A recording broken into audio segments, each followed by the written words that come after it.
네, 10시 시장을 흔들 수 있는 원투펀치 알아보도록 하겠습니다. 오늘은요, 교보증권의 사영관 차장과 이야기를 나눠보죠. 차장님, 안녕하세요.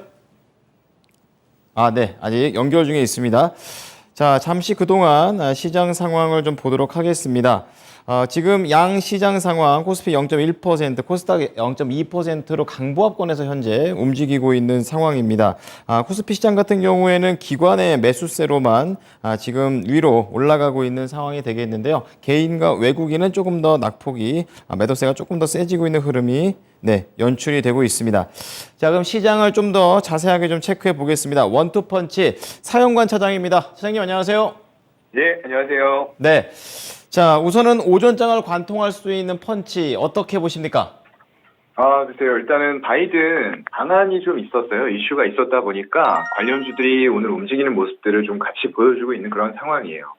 일단 반도체라던가 차, 그리고 2차 전지 이런 쪽들은 워낙에 견고하게 실적들을 내고 있는 그런 섹터와 업종들이기 때문에 그렇게 뭐 바이든 방안 효과에 아주 크게 반응한다기보다는 플러스 알파 정도 그 정도의 개념으로 좀 생각을 해주시면은 좋을 것 같고요. 일단 관련해서 조금 일단 초반에는 강세를 보이는 종목들이 나타났죠.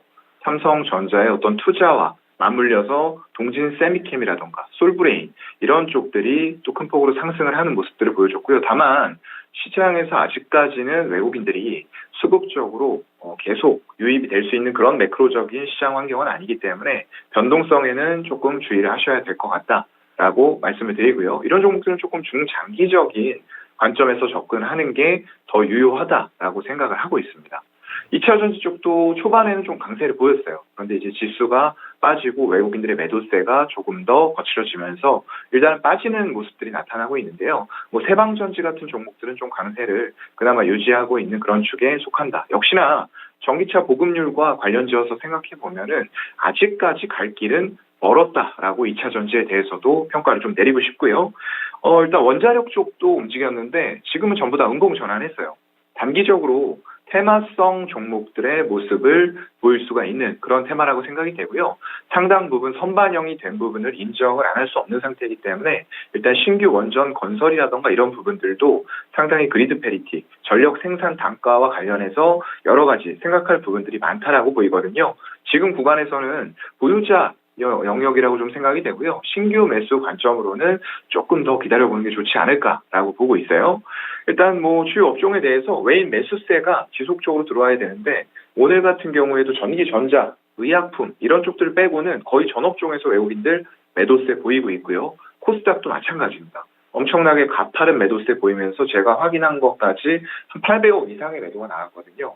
여전히 시장의 수급은 불안하다. 함부로 덤비지 말자. 이런 관점으로 말씀을 드리겠습니다. 네. 자, 바이든 미국 대통령의 효과는 플러스 알파였다. 이렇게 얘기 좀 해주셨습니다. 그리고 보유자의 영역인 이런 테마성 움직임, 거기다가 외국인의 움직임이 지금 약간 확실하지 않기 때문에 좀 더 시장은 침착하게 보자는 관점이세요. 자, 그렇다면 오후장에 대한 펀치도 필요할 것 같습니다. 오후장 한방 어떤 게 있을까요? 네, 오후장 라이트 한 방이 나와줘야 되는데 이 시장 환경상 참 어려울 수 있다는 부분들은 여러분도 공감을 하실 거예요. 그런 부분들 충분히 좀 감안을 하셔서 일단 오후장에 대한 말씀을 드리지만 조금은 더 제 생각에는 중장기적인 관점에서 보셨으면 좋겠다라는 말씀을 먼저 좀 드리는 거고요. 일단은 바닥에서 금요일 날 시장이 전체적으로 반등할 때 반등해준 쪽이 NFT, 메타버스, 게임주 이런 쪽들이었어요. 그런데 역시나 이제 오늘은 지속성이 없는 수급 속에서 어떤 IT 소프트웨어 그리고 디지털 콘텐츠 쪽에 대해서 외국인들이 코스닥에 굉장히 매도세가 거친 그런 상황입니다. 그래서 연속성이 역시나 없다라는 부분들 참 안타까운 부분이라고 생각이 되고요. 그럼에도 불구하고 일단 첫 번째 포인트는 글로벌 기업들은 각자 이 영역에 대해서 갈 길을 가고 있다는 부분이에요. 주가의 등락과는 관계가 없다라는 부분을 말씀을 저는 드리고 싶은 거고요. 이런 테마성의 어떤 움직임들을 보여주는 주가 속에서도 이미 이쪽으로 신사업 투자라던가 R&D 쪽 계속 집중적으로 하고 있는 삼성, LG전자 이런 쪽들을 비롯해서 글로벌 대기업들은 여전히 이런 사업분들에 대해서 열심히 그리고 착착 진행을 해나가고 있다. 이런 말씀입니다.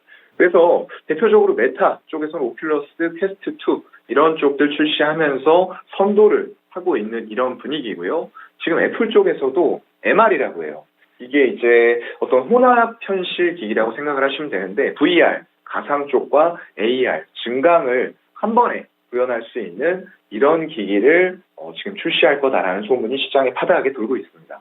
이렇게 되면은 또 한 번 이런 종목들, 관련 종목들이 이런 뉴스로 뭐 일시적이 될 수도 있겠지만 탄력을 받을 수 있다라고 좀 생각을 하고 있고요. 그래서 이 MR이라고 하는 것은 결국에는 우리가 조금 가상의 이런 것보다는 실질적으로 인간과 굉장히 비슷한 아바타를 구현할 수 있는 이런 기술들이 될 것 같고요.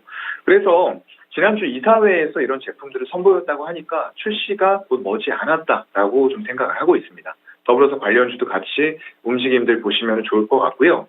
이제 문제는 이런 기업들의 실적 회복이에요. 관련주들의 실적 회복이 언제 될지 이런 부분인데 사실상 뭐 팩트를 말씀을 드리면은 어떤 미국의 금리 인상 그리고 양적 긴축까지 해나가는 이런 기조에 있어서 단기간에 어떤 실적이 안 나오던 이런 기업들이 실적을 회복하기는 좀 쉽지 않을 거다라는 부분을 말씀을 드리고 싶고요. 그래서 아까 조금 중장기적인 관점에서 이 산업이 어떻게 나아가는지 이런 관점으로 접근을 하셔야 될 것 같다라고 말씀을 드렸습니다.